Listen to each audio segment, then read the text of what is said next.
Adanya kegiatan pelayanan KB gratis oleh Dinas Sosial Kabupaten Pati, program TMMD ke-111 Kodim 0718 Pati, diapresiasi oleh pemerintah Desa Taman Sari, berharap pelayanan KB gratis dapat berkelanjutan.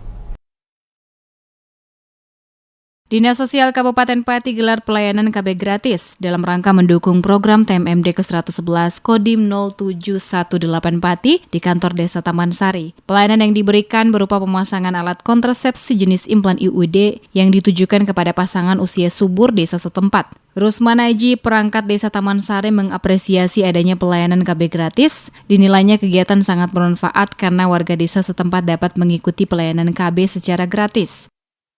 Acara itu KB Mbak Implan, program KB Implan. Saya senang sekali Mbak, berhubung adanya masyarakat yang mau ikut program KB Implan dengan gratis Mbak. Semoga kalau ada kesempatan lagi bisa seperti ini lagi Mbak. Rusman Aji berharap kegiatan pelayanan KB gratis dapat berkelanjutan sehingga warga desa setempat terbantu dengan menerima pelayanan KB secara gratis.